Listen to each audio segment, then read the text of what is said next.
ఇంత మహోన్నతమైన సమయాన్ని మనకు అనుగ్రహించిన తండ్రి అయిన దేవునికి, మన ప్రభువును మన రక్షకుడైనటువంటి క్రీస్తు పరిశుద్ధ నామంలో నా హృదయపూర్వక కృతజ్ఞతాస్తుతులు తెలియజేస్తూ ఉన్నానండి. ఈ కార్యక్రమాన్ని ఏర్పాటు చేసినటువంటి సహోదరులు రాయుడు రాజు గారికి, వారి కుటుంబ సభ్యులందరికీ నా హృదయపూర్వక వందనాలు తెలియజేస్తూ ఉన్నానండి. వారి యొక్క ఆహ్వానాన్ని మన్నించి చేరువచ్చిన ప్రియ సహోదరులందరికీ క్రీస్తు ప్రేమను బట్టి నా హృదయపూర్వక వందనాలు మీ అందరికీ తెలియజేస్తూ ఉన్నాను. సోదరులు నాకు మాట్లాడమని ఒక ప్రత్యేకమైనటువంటి అంశాన్ని ఇవ్వడం జరిగింది. సమయమును దృష్టిలో పెట్టుకొని ఇవ్వబడినటువంటి ఆ పాఠానికి, అంశానికి న్యాయం చేకూర్చే విధానంలో మనం ముందుకు కొనసాగుదాము. ప్రతి ఒక్కరూ కూడా ప్రకటన చేస్తూ ఉండగా చాలా శ్రద్ధగా, దృష్టి పెట్టి, ఆసక్తిగా దేవుని యొక్క మాటలను వినాలని మీకు హృదయపూర్వకంగా మనవి చేస్తూ ఉన్నా. నాకు ఇవ్వబడినటువంటి అంశము మానవుని కొరకు దేవునికి సంకల్పము. అందులో గల ప్రభు అయినటువంటి యేసుక్రీస్తు వారి యొక్క పాత్ర కొరకు మాట్లాడమని తెలియజేశారు. నిజానికి ఈ అంశము చాలా పెద్దది, చాలా అంటే చాలా పెద్దది. మనం క్లుప్తంగా దీనిని ఆలోచన చేసేటువంటి ప్రయత్నము చేద్దాం. పరమందు ఉన్నటువంటి దేవుడు శాశ్వతమైనటువంటి వాడు. గ్రంథం తెలియజేసినటువంటి సమాచారం ఏంటన్నమాట అండి, దేవుడు శాశ్వతుడు అనగా నిరంతరము ఉండేటువంటి వాడు అనేటువంటి సంగతిని గురించి గ్రంథమే తెలియజేసింది. దేవుడు ఎలాంటి వాడండి? మాట్లాడాలి. దేవుడు ఎలాంటి వాడు? శాశ్వతుడు. శాశ్వతుడు అనగా అర్థం ఏంటన్నమాట?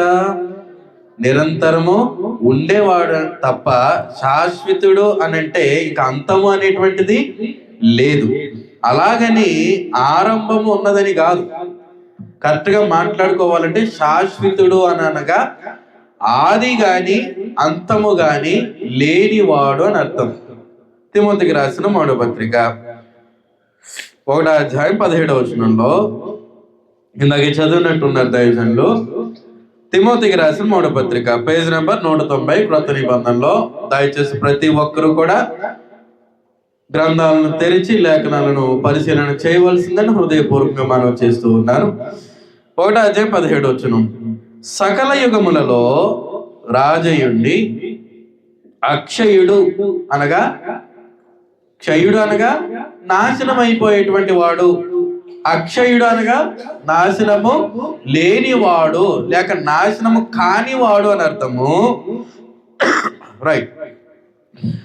అదృశ్యుడునగు దేవుడు ఎలాంటి వాడండి? దేవుడు ఎలాంటి వాడు? అదృశ్యుడు అనగా కంటికి కనిపించేవాడు కాదు. ఆల్రెడీ ఇందాక దైవజనులు తెలియజేశారు కదా. దేవుడు ఎలాంటి వాడు? అక్షయుడు. అదృశ్యుడు అనగా కంటికి కనిపించేటువంటి వాడు కాదు. అలాగే అద్వితీయుడు అనగా ద్వితీయము లేనివాడు. తండ్రి అయినటువంటి దేవుడు ఒక్కడే. దేవుడు ఒక్కడే అంటే ఆయన వంటి వారు వేరొకరు ఉన్నారని కాదనమాట. ఆ మాటలు అర్థమవుతుంది, అర్థం కావట్లేదా? మరి ప్రభు అయినటువంటి యేసుక్రీస్తు వారు ఉన్నారు కదండి, మరి ఆయన కూడా దేవుడే కదండి అని అంటే, ఇప్పుడు దైవత్వ సమస్త అధికారం ఎవరిది? ఎవరిది? ఎవరిది? తండ్రిది. ప్రభు అయినటువంటి యేసుక్రీస్తు వారు ఎవరి పని మీద వచ్చారు? తండ్రి పని మీద వచ్చారు. పరిశుద్ధాత్ముడు ఎవరి పని మీద పని చేస్తూ ఉన్నాడు? తండ్రి పని మీద. అవునా కదండి?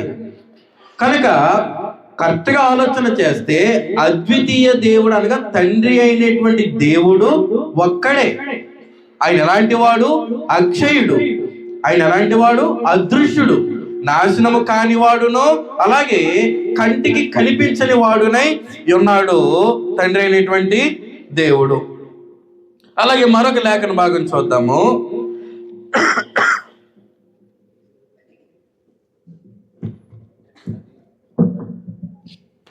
ఇది యెషయా గ్రంథము 40 అధ్యాయము, యెషయా గ్రంథము 40 అధ్యాయము 28వ వచనంలో చూడండి తెలియచేస్తున్న ప్రాముఖ్యమైనటువంటి సమాచారము. 40 అధ్యాయము 28వ వచనంలో, నీకు తెలియలేదా, నీవు వినలేదా, భూదిగంతములను సృజించిన యెహోవా ఎవరు? నిత్యుడగు దేవుడు, ఆయన సొమ్మసిల్లడు, అలయడు, ఆయన జ్ఞానమును శోధించుట అసాధ్యము. దేవుడు ఎలాంటి వాడంటండి? సృజించినటువంటి యెహోవా నిత్యుడగు దేవుడు, నిత్యము ఉండేటువంటి వాడు. దాన్ని ఏమని మాట్లాడాడంటేనో తిమోతి పత్రికలో సకల యుగములలో రాజై ఉన్నవాడు అని మాట్లాడాడు. ఏమని మాట్లాడాడండి? సకల యుగములలో రాజై ఉన్నటువంటి వాడు అని మాట్లాడు. అనగా పితరుల యుగం కావచ్చు, ధర్మశాస్త్ర కాలం కావచ్చు, ఈ క్రైస్తవ యుగం కావచ్చు, ప్రతి యుగములో రాజై ఉన్నటువంటి వాడు, దైవత్వ పరిపాలన చేస్తున్నటువంటి వాడు ఎవరన్నమాట? తండ్రి అయినటువంటి దేవుడు. ఆయన ఎలాంటి వాడంట? నిత్యుడగు దేవుడు, అనగా నిత్యము ఉండేటువంటి వాడు, శాశ్వతుడు. ఆ మాటలు మీకు అర్థమవుతున్నాయి? అర్థం కావట్లేదండి. దేవుడు ఏమని చూసాము? దేవుడు అక్షయుడు, అదృశ్యుడు, నిత్యుడు, శాశ్వతుడు అని మాట్లాడాడు. ఆ మాటలు మీకు అర్థమవుతుందో అర్థం కావట్లేదండి. దేవుణ్ణి ఎవరు తయారు చేయలే. దేవుడు తనకు తానుగా ఉన్నవాడు. దేవుడు ఎలాంటి వాడండి? తనకు తానుగా ఉన్నటువంటి. ఆయన ఎవరు తయారు చేయలేదు. ఆ మాటలు మీకు అర్థమవుతున్నాయి? అర్థం కావట్లేదండి. కనుక గ్రంథం మాట్లాడుతున్నటువంటి ప్రాముఖ్యమైనటువంటి సమాచారం ఏంటంటేనో నిర్గమకాండం 3వ అధ్యాయం 14వ వచనంలో, నిర్గమకాండము 3వ అధ్యాయము 14వ వచనంలో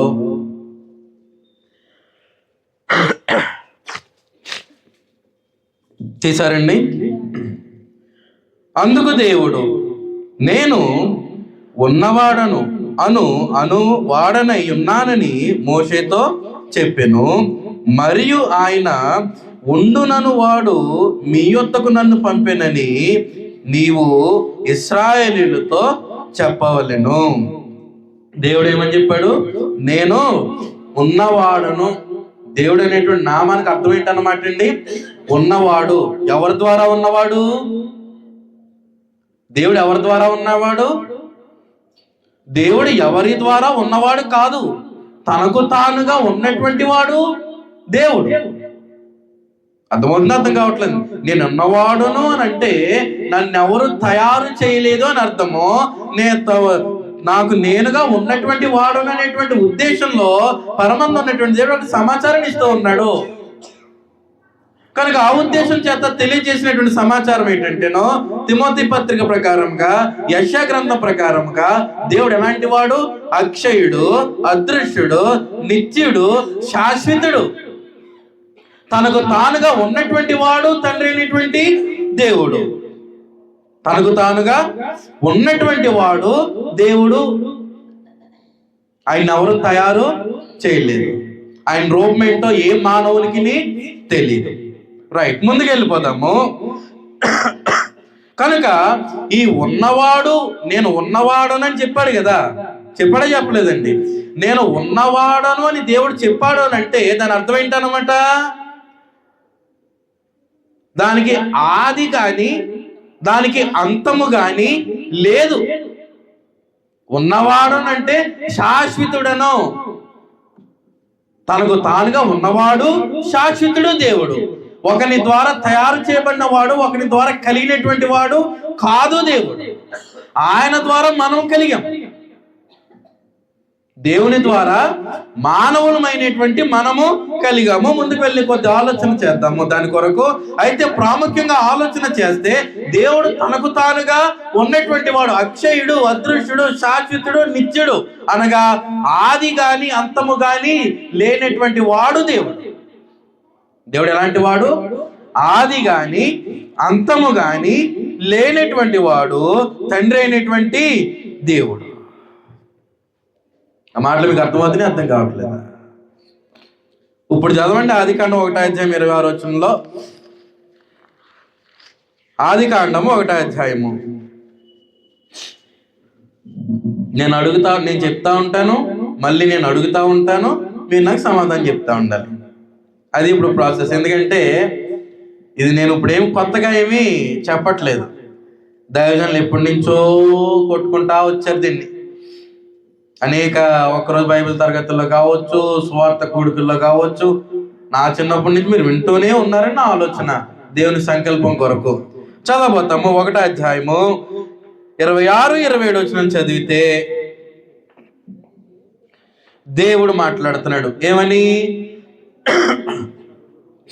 మన స్వరూపమందు మన పోలిక చొప్పున నరులను చేయుదము, వారు వగైరా సంగతులు. పైన ఉన్నటువంటి మాటలు చాలా ప్రాముఖ్యమైనటువంటివి. దేవుడు మాట్లాడుతూ ఏమని చెప్పాడు అనమాట? మన స్వరూపమందు, అలాగే మన పోలిక చొప్పున ఎవరిని చేయుదామని? నరులను, అనగా మానవుణ్ణి నిర్మాణము చేయాలనేటువంటి ఆలోచన కలిగినటువంటి వాడు ఎవరు? పరమందు ఉన్నటువంటి దేవుడు. ఆయన ఎలాంటి వాడు? మానవుని నిర్మించాలని ఆలోచన చేసిన వాడు ఎవరు? మాట్లాడాలండి.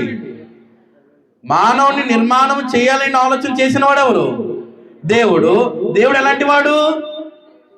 అక్షయుడు, అదృశ్యుడు, నిత్యుడు, శాశ్వతుడు. అదేనా మాట్లాడాడు? అలాగే తన స్వరూపములో మానవుని నిర్మాణము చేయాలని అనుకున్నటువంటి దేవుడు అక్షయుడుగాను నిత్యము ఉండేటువంటి వాణిగా తన పోలికలో పరమందు ఉన్నటువంటి దేవుడు ఎవరిని నిర్మాణం చేయాలని ప్లాన్ వేసుకున్నాడు? మానవులమైనటువంటి మనలను నిర్మించాలనేటువంటి ప్లాన్ వేసుకున్నాడు. మాటలు మీకు అర్థమవుతున్నాయండి? మానవుని నిర్మించాడు దేవుడు. దేవుడు ఎలాంటి వాడు? అక్షయుడు, నిత్యము ఉండేటువంటి వాడు, శాశ్వతుడు. కనుక తాను నిర్మాణము చెయ్యాలని అనుకున్నటువంటి క్రమంలో మానవుణ్ణి కూడా అక్షయునిగాను శాశ్వతుడిగా ఉండేటువంటి విధానంలో మానవుడు చెయ్యాలనుకున్నాడు. తన స్వరూపమందు నరులను చెయ్యాలనే ఆలోచన కలిగినటువంటి వాడు ఎవరన్నమాట అండి?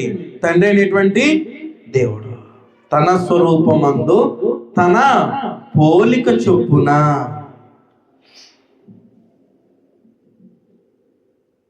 నా మాటలు మీకు అర్థమవుతుంది, అర్థం కావట్లేదు? మళ్ళా నరుడు శాశ్వతంగా ఉండేటువంటి వాడు అంటే ఈ బాహ్య శరీరం కొరకు మాట్లాడలే. దేవునికి స్వరూపము అదృశ్యమైనది అనగా ఆత్మస్వరూపము. ఇప్పుడు నరుడు అనగా ఎవరు? నరుడు అనగా అర్థం ఏంటండి?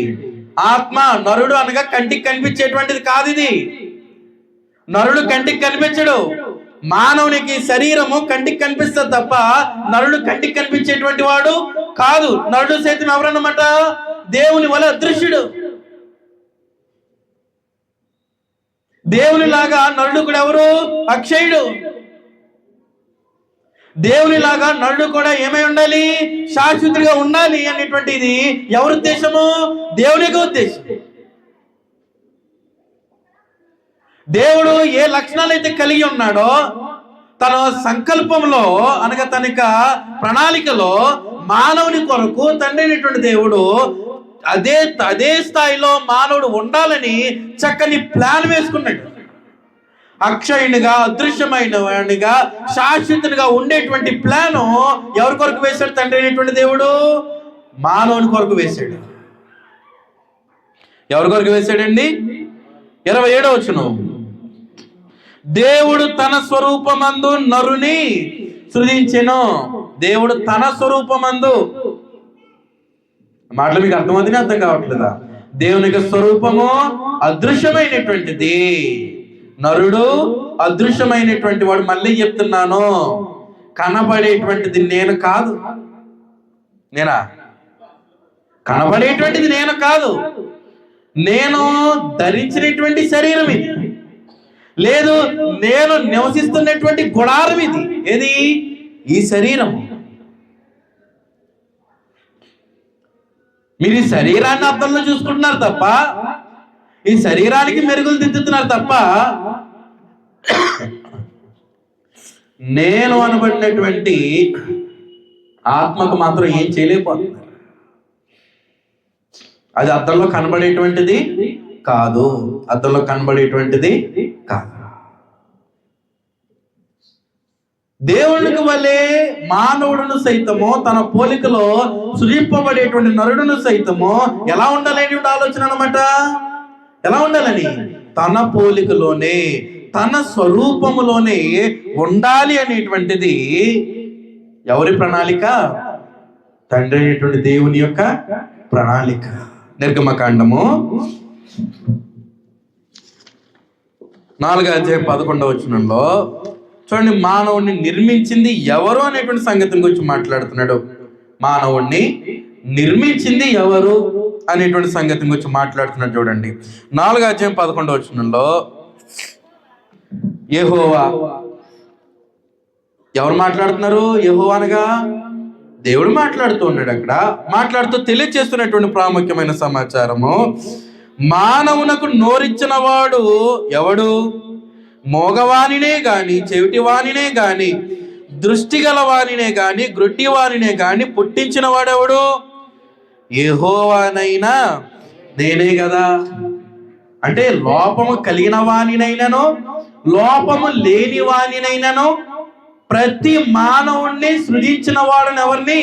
నేనే. అంటే ఏ ఆధారం ఇచ్చాడనమాట? మానవుణ్ణి నిర్మించేది నేనే. ఆ మాటలు మీకు అర్థమవుతున్నాయండి? మానవుణ్ణి నిర్మించేది నేనే. ఆదిలో సృష్టి నిర్మాణం అయిన తర్వాత మానవుని నిర్మించేటువంటి క్రమంలో నేల మంటితో నరుని నిర్మించింది ఆయనే. ఇప్పుడు తల్లి గర్భమందు శిశువులనుగా నిర్మించి భూమి మీదకి తీసుకొచ్చేది ఆయనే. అందుకనే కీర్తనకారుడు కీర్తన గ్రంథంలో ఏమని మాట్లాడతాడు? నీవు నన్ను కలుగ చేసినటువంటి విధము చూడగా భయమును ఆశ్చర్యమును పుట్టుచున్నది అంటాడు. నీవనగా ఎవరు? నీవు నన్ను కలుగ చేసిన విధము అనగా ఎవరు కలుగ చేసిన విధము? దేవుడు కలుగ చేసిన విధము. ఎవరిని? మానవులమైనటువంటి మనలను. ఎక్కడ? తల్లి గర్భమందు. ఈ ప్లాన్ అంతా ఎవరిది? తండ్రి అయినటువంటి దేవునిది. తండ్రి అయినటువంటి దేవుని యొక్క సంకల్పంలో, అనాది సంకల్పంలో మానవుడు ప్రప్రథమమైనటువంటి వాడు, ముఖ్యుడు. ఈ సమస్త సృష్టి నిర్మాణము జరిగిందంటే అది దేవుని యొక్క అనాది సంకల్పం. ఎవరి కోసము? మానవుని కోసం. మాటలు మీకు అర్థమవుతున్నాయండి? ఈ సృష్టి నిర్మాణము జరిగిందంటే ఈ సృష్టి అంతా ఎవరి కోసము? మానవుని కోసం. ఇంత చదువుకున్నామే ఆదికాండం 1:26 ఎవరిని వెళ్తారు? జంతువులను, ఆకాశ పక్షులను, నీళ్ళందు ఉన్నటువంటి చేపలు, ప్రతి వాటిని కూడా వారు ఏలుదురుగాక. ఎవరు? దేవుని యొక్క అనాది సంకల్పంలో నిర్ణయించుకొని దేవునికి స్వరూపంలో తయారు చేద్దాం అనుకున్నటువంటి మానవులమైనటువంటి మన కొరకు మాట్లాడినటువంటి మాటలవి. ఈ భూమిని ఏలుదురు. మానవులమైనటువంటి మనము దేవుని యొక్క అనాది సంకల్పంలో ఉన్నాం. మనం ఎంతో ధన్యులు. దేవుడు మనకు అనుగ్రహించినటువంటి ఎంతో గొప్ప భాగ్యం ఇది. ఏది మానవులము ఎలాగున దేవుని యొక్క స్వరూపంలో పుట్టడం దేవుడు అనుగ్రహించినటువంటి గొప్ప భాగ్యం ఇది. అలాగే 100వ కీర్తన 3వ చరణం చదవండి ఒకసారి. 100వ కీర్తన 3వ చరణంలో యెహోవాయే దేవుడని తెలుసుకొనుడి, ఆయనే మనలను పుట్టించెను, మనము ఆయన వారము, మనము ఆయన ప్రజలము, ఆయన మేపు గొర్రెలము. యెహోవాయే దేవుడని తెలుసుకొనుడి. మనల్ని నిర్మించింది ఆయనే. మనల్ని తన పోలికలో నిర్మించాలని ఆలోచన చేసింది కూడా ఆయనే. మనం అందరము కూడా ఎవరి ప్రజలము? ఎవరి వారము? దేవుని వారము. ఆయనే మనల్ని పుట్టించాను అనగా దేవుడే మనల్ని పుట్టించాను. మనమనగా మానవమైనటువంటి మనము ఆయన వారము, మనము ఆయన ప్రజలము, ఆయన మేపు. అంటే ఆయన ద్వారా ఆయన ద్వారా మేపబడుతున్నాము.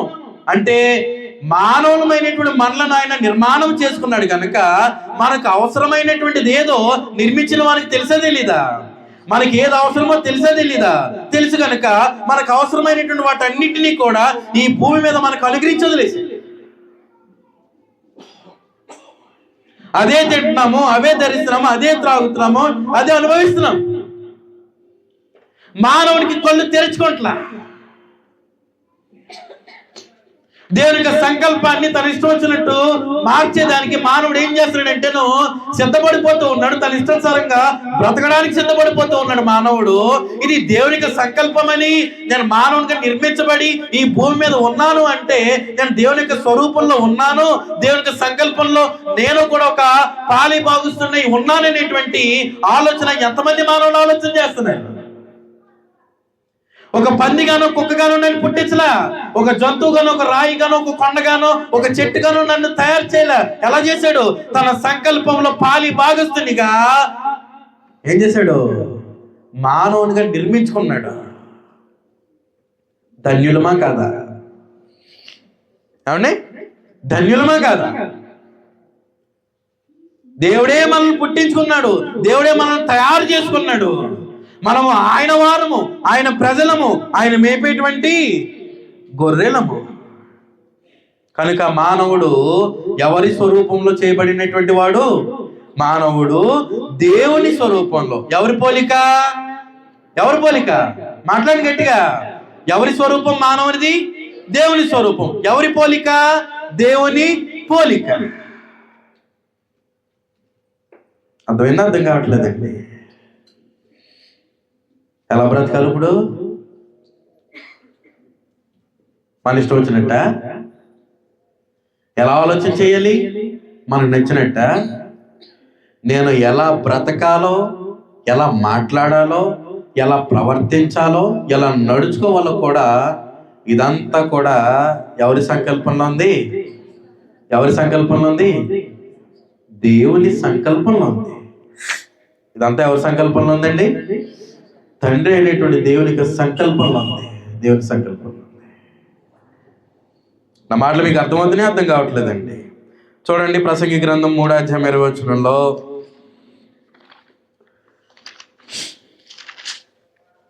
ప్రసంగి గ్రంథము 3వ అధ్యాయం 20వ వచనంలో ఈ సంగతి మాట్లాడుతున్నాడు. సమస్తమును ఒక్క స్థలమునకే పోవును, సమస్తము మట్టిలో నుండి పుట్టెను, సమస్తము మంటికే తిరిగి పోవును. నా మాటలు మీకు అర్థమవుతున్నాయి? అర్థం కావట్లేదా?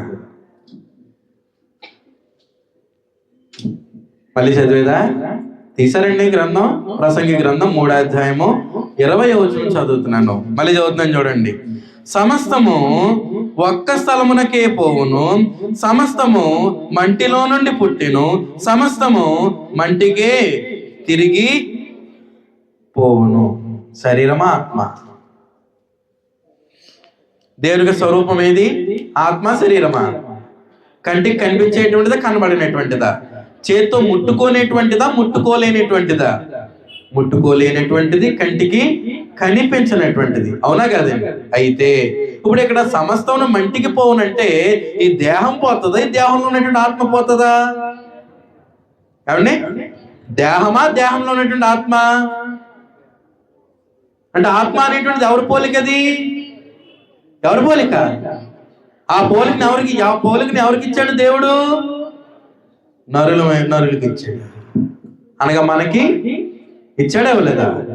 అది శాశ్వతంగా ఉంటుందా, ఉండలేదా? ఆత్మ తాను దయచేసినటువంటి దేవుని యొద్దకు మరలా పోతది. మరి ఈ దేహం ఏమవుతుంది? ఇది మట్టి నుండి తీయబడింది కనుక మళ్ళీ ఎక్కడికి పోతుందంట? మట్టిలోనికే పోతది. కనుక చావు దేహానికి ఉంటుంది కానీ ఆత్మకు చావు అనేటువంటిది లేదు. అది నరకంలోకి వెళ్ళే శాశ్వతాలకు కాలుతూనే ఉంటది నిత్యం.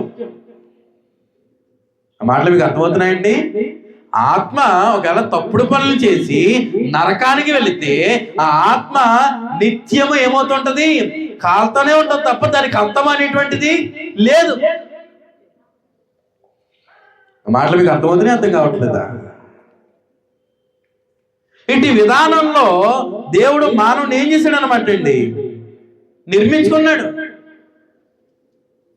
మానవుని ఇట్టి విధానంలో నిర్మించుకోవాలి అనేటువంటిది ఎవరి సంకల్పము? దేవుని సంకల్పం. ఎప్పటిది? అనాదిలో. అనగా ఈ సృష్టి నిర్మించబడక మునిపే, లేక ఈ సృష్టికి పునాది రాయి వేయక ముందే, అనాదిలో సృష్టి నిర్మించక ముందే, అనగా జగత్తుకు పునాది వేయబడక మునిపే పరమంలో ఉన్నటువంటి దేవుడు మానవులమైనటువంటి మన కొరకు ఆలోచన కలిగినటువంటి వాడు, తన పోలికలో తన స్వరూపమందు నిర్మించుకోవాలి అనేటువంటి ఆలోచన కలిగినటువంటి వాడు తండ్రి అయినటువంటి దేవుడు. ఆ మాటలు అర్థమవుతుందే, అర్థం కావట్లేదండి. అటు విధానంలో మానవులమైనటువంటి మన కొరకు ఆలోచన కలిగినటువంటి వాడు ఎవరన్నమాట అండి? తండ్రి అయినటువంటి దేవుడు. తన పోలికలో నిర్మించబడినటువంటి మానవుని కొరకు తండ్రి అయినటువంటి దేవుడు ఏం చేశాడు? సంకల్పాన్ని ఏర్పాటు చేశాడు. మానవుని కొరకైనటువంటి నిర్మించాలి అనేటువంటిది అనాదిలో సంకల్పించాడు. నిర్మించిన తర్వాత ఆ మానవుని కొరకైనటువంటి సంకల్పమును దేవుడు చేశాడు. ఆ మాటలు మీకు అర్థమవుతుందే, అర్థం కావట్లేదండి. చూడండి, గ్రంథం చదవబోతాము. ఎఫెసీ పత్రిక 1వ అధ్యాయము 6వ వచనంలో ఇంకా చదివారు కదా. ఎఫెసీ పత్రిక 1వ అధ్యాయము 6వ వచనంలో, ఎట్లనగా తన ప్రియుని యందు తాను ఉచితముగా మనకు అనుగ్రహించిన కృప మహిమకు కీర్తి కలుగునట్లు తన చిత్త ప్రకారమైన దయా సంకల్పము చొప్పున. ఎవరి కోసం అది? ఎవరి కోసం అది? తన చిత్త ప్రకారమైనటువంటి దయా సంకల్పము ఎవరి కోసము? మానవులమైనటువంటి మన కోసం. నిర్మించడానికి సంకల్పం కలిగి ఉన్నాడు. నిర్మించిన మానవుని కొరకును సంకల్పము కలిగి ఉన్నాడంటే, తన పోలికలో తన స్వరూపమందు నిర్మించబడినటువంటి మానవుడు ఎలా ఉండాలి, ఎలా నడుచుకోవాలి అనేటువంటి దానిని గురించి కూడా ఒక సంకల్పాన్ని ఏర్పాటు కలిగి ఉన్నటువంటి వాడు తండ్రి అయినటువంటి దేవుడు. ఆ మాటలు మీకు అర్థమవుతుందే, అర్థం కావట్లేదు. తన చిత్త ప్రకారమైనటువంటి దయా సంకల్పము చొప్పున. దయా సంకల్పము ఎవరి మీద దయ? చెప్పండి, ఎవరి మీద దయ? మానవులమైనటువంటి మన మీద దయ కలిగి తండ్రి అయినటువంటి దేవుడు ఒక సంకల్పాన్ని ఏర్పాటు చేశాడు. ఎవరి యందు? తన కుమారుడైనటువంటి యేసు క్రీస్తునందు మానవులమైనటువంటి మన కొరకు ఒక దయా సంకల్పాన్ని ఏర్పాటు చేశాడు. ఎందుకు చెప్పండి? ఎవరి పోలికలో నిర్మించాడు? తన పోలికలో. ఎవరి స్వరూపమందు? తన స్వరూపమందు. అవునా కదండి? దేవుడు ఎలాంటి వాడు? శాశ్వతుడు. దేవుడు ఎలాంటి వాడు? నిత్యుడు. అలాగే తన సంకల్పములో పాలి భాగస్థులైనటువంటి వారును సైతము దేవునితో పాటు నిత్యము ఉండాలి అని తన పోలికలో నిర్మించుకున్నటువంటి మానవుల కొరకు తండ్రి అయినటువంటి దేవుడు ఏం చేశాడు అనమాట అండి? ఒక సంకల్పాన్ని ఏర్పాటు చేశాడు. ఎవరి ద్వారా ఏర్పాటు చేశాడు? తన కుమారుడైనటువంటి యేసు క్రీస్తునందు ఏర్పాటు చేశాడు. ఎవరెందు ఏర్పాటు చేశాడండి? తన కుమారుడైనటువంటి యేసు క్రీస్తునందు ఈ సంకల్పాన్ని ఏర్పాటు చేశాడు. తిమోతికి రాసిన 2వ పత్రిక 1వ అధ్యాయము 9వ వచనంలో, తిమోతికి రాసిన 2వ పత్రిక 1వ అధ్యాయం 9వ వచనంలో,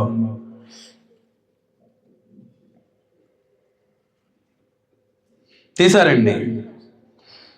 మన క్రియలను బట్టి కాక తన స్వకీయ సంకల్పమును బట్టి, మనల్ని బట్టి కాదు. అర్థమైందా? అర్థం కావట్లేదండి. మనల్ని బట్టి కాదు, దేవుని యొక్క తన స్వకీయ సంకల్పమును బట్టి అనాది కాలముననగా జగత్తుకు పునాది వేయబడక మునిపే క్రీస్తు యేసునందు మనకు అనుగ్రహింపబడినదియు, క్రీస్తు యేసును మన రక్షకుని ప్రత్యక్షత వలన బయలుపరచబడినదియునైనా తన కృపను బట్టి మనలను రక్షించి పరిశుద్ధమైన పిలుపుతో ఆయన మనల్ని ఏం చేశాడు? పిలిచెను. తిమోతికి రాసిన 2వ పత్రిక 1వ అధ్యాయం 9వ వచనం నేను చదివాను. ఎవరి సంకల్పం అంటండి ఇది? ఎవరి సంకల్పం ఇది? దేవుని యొక్క అనాది సంకల్పం. ఎప్పుడు సంకల్పించాడు? అనాది కాలములనే. మన క్రియలను బట్టి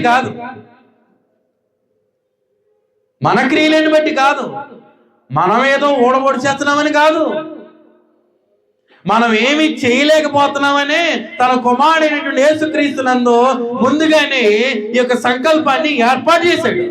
తన వారిగా ఉండడానికి, మనమును దేవునితో పాటు నిత్యము శాశ్వతముగా ఉండడానికి తండ్రి అయినటువంటి దేవుడు చేసినటువంటి గొప్ప ఏర్పాటు, చేసినటువంటి గొప్ప ప్రణాళిక ఎవరి యందుండి? ప్రభు అయినటువంటి యేసుక్రీస్తునందుండి. అదే మాట్లాడాడు. మన క్రియలను బట్టి కాక తన స్వకీయ సంకల్పమును బట్టి అనాది కాలముననగా జగత్తుకు పునాది వేయబడక ముందే క్రీస్తు యేసునందు మనకు అనుగ్రహింపబడినదియు. జగత్తు పునాది వేయబడక ముందే ఎవరి యందు అనుగ్రహించాడంట?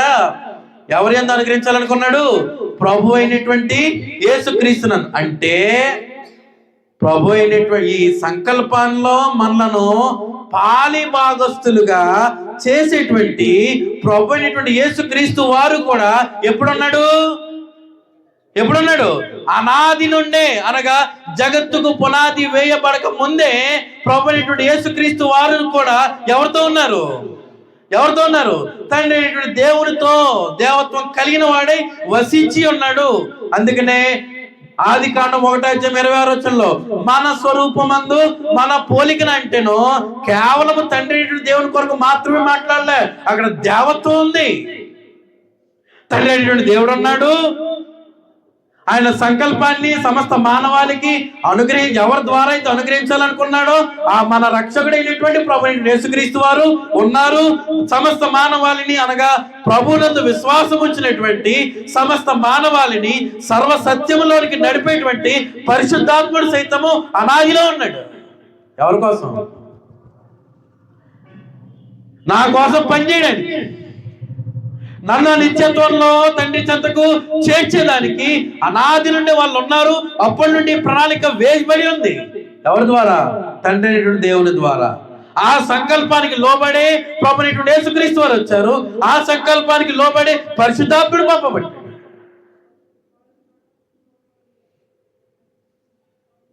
ఎవరి కోసం ఈ సంకల్పం అంతా? ఎవరి కోసం అండి? మానవుల కోసం. ఎవరి యందు? క్రీస్తు యేసునందు మనకు అనుగ్రహింపబడినదియు. ఎలా అనుగ్రహింపబడుతుంది? క్రీస్తు యేసు నందు అనగా ఆయన శరీరములో, అనేక సార్లు చెప్పుకుంటాం కదా, ఆయన శరీరములో అనగా ఆయన స్వరక్తం ఇచ్చి సంపాదించినటువంటి ఆయన సంఘంలో వసించుచున్నటువంటి వారికి మాత్రమే అనుగ్రహింపబడినది అని అర్థం. అక్కడ అందరూ ఆయన సంకల్పానికి పాలిభాగస్తులు కారు. ఆయన తన స్వరక్తం ఇచ్చి సంపాదించినటువంటి తన సంఘములు, అనగా ఆయన క్రీస్తు ప్రభు యొక్క పరిశుద్ధ శరీరంలో వసించినటువంటి వారికి మాత్రమే అనుగ్రహింపబడినది. క్రీస్తు యేసును మన రక్షకుని ప్రత్యక్షత వలన బయలుపరచబడినదియునైనా తన కృపను బట్టి మనల్ని రక్షించి పరిశుద్ధమైన పిలుపుతో ఆయన మనలను పిలిచెను. ఎందులో పాలి భాగస్తులుగా ఉండడానికి, ఎందులో పాలి భాగస్తులుగా చేయడానికి, దేవుని యొక్క సంకల్పంలో నన్ను పాలి భాగస్తులుగా చేయడానికి, నన్ను పాలి భాగస్తులుగా ఉంచడానికి ప్రభువైనటువంటి యేసుక్రీస్తు వారు దేవత్వం కలిగిన వాడై ఉన్నను త్యాగం చేసి శరీరధారికి ఏమయ్యాడు, ఈ భూమి మీదకి రావడం జరిగింది. నన్ను ఎందులో పాలి భాగస్తులుగా చేయడానికి, నన్ను దేవుని సంకల్పంలో పాలి భాగస్తులుగా చేయడానికి. ఏ ఉద్దేశంలో అయితే దేవుడు మానవునైనటువంటి నన్ను నిర్మించుకొని ఉన్నాడో ఆ ఉద్దేశము ప్రభు యేసుక్రీస్తు నందుండి ఆత్మ సంబంధంగా అది నెరవేర్చి దేవునితో పాటు నేను కూడా నిత్యము వసించడానికి. అర్థం కావట్లే మానవుడికి. ఎంతో గొప్ప సంకల్ప క్రమాన్ని పరమంతమైనటువంటి దేవుడు మానవులమైనటువంటి మన కొరకు ఏర్పాటు చేశాడు. ఇప్పుడు లోక సువార్త ఉందనుకోండి, చూడండి ఒకసారి లోక సువార్తలో ఒక ఉదాహరణ చదవబోతాము. 14వ అధ్యాయం 28వ వచనంలో, లోక సువార్త 14వ అధ్యాయము 28వ వచనంలో, మీలో ఎవడైనను ఒక గోపురము కట్టింపగోరిన యెడల దానిని కొనసాగించుటకు కావలసినది తన యొద్ద ఉన్నదో లేదో అని కూర్చుండి తగులబడి మొదట లెక్క చూచుకొనడా. అంటే ఓ పెద్ద గోపురం కట్టాలనుకున్నాడు అనుకోండి, అది కట్టడానికి డబ్బులు ఉన్నాయా లేదా, దానికి తగినటువంటి పరికరాలు దొరుకుతాయా దొరకవా, పనివారు దొరుకుతారా దొరకరా, అది కట్టగలనా లేదని కూర్చుని ఏదైతే కట్టాలనుకుంటున్నాడో దాని కొరకు కూర్చుని ఆలోచన చేస్తారా చేయరా? అంతెందుకు, మనం ఒక ఇల్లు కట్టుకోవాలనుకున్నాం అనుకోండి, దానికి ఏ ప్లాన్ ఉండాలి, ఏ గది ఎక్కడ ఉండాలి, దానికి ఇంటీరియర్ డిజైన్ ఏంటి, అవుట్డోర్ డిజైన్ ఏంటి, పార్కింగ్ ఎక్కడ, లేదంటే బాల్కనీ ఎలా ఉండాలి, అది గార్డెన్ ఎలా ఉండాలి, ఇవన్నీ ప్లాన్ వేసుకోమా? ప్లాన్ వేసుకుంటాము. మళ్ళీ అది చేయగలనా లేదా, ఇది అవుతుందా అవదా, దీనికి డబ్బులు సరిపోతాయా సరిపోవా అని కూర్చొని తగులుబడి ఆలోచన చేసుకోమా? అంటే అదే పనిగా ఆలోచన చేసుకోమండి. లేదంటే ఏం చూడకుండా నేను అనుకున్నాను కాబట్టి ఇల్లు కట్టేస్తానని కూల్చేస్తారు ఎవరైనా. డబ్బు ఉందో లేదో చూసుకోవాలి, అన్ని అనుకూలంగా ఉన్నాయో లేదో చూసుకోవాలి, పనివారు దొరుకుతారో లేదో చూసుకోవాలి, ఇంటి నిర్మాణం కావాల్సిన పనిముట్లు దొరుకుతాయి లేదో చూసుకోవాలా లేదా. ఇవేం చూసుకోకుండా కట్టేస్తాడు ఎవడైనా అనుకుని అంటేనే. మానవులమైనటువంటి మనమే మనం కట్టుకోవాలనుకునేటువంటి నిర్మాణం కొరకు కావచ్చు, గ్రంథంలో తెలిపినటువంటి ఒక గోపురం కట్టుకోవాలనుకున్నాడు కదా దానికోసము కావచ్చు, ఎంతగానో తగులుబడి అంటే అదే పనికి ఏం చేస్తాడంట, ఆలోచన కలిగి దాని కొరకు అలాగా ఆలోచన చేస్తూనే ఉంటాడంట. కట్టగలనా లేదా అని, డబ్బు ఉందా లేదా, చేయగలనా లేదా పని అని. మాటలు మీకు అర్థమవుతానే అర్థం కావట్లేదా? ఈ మాటలు చెప్పేది ఎవరండి మాటలు చెప్పేది?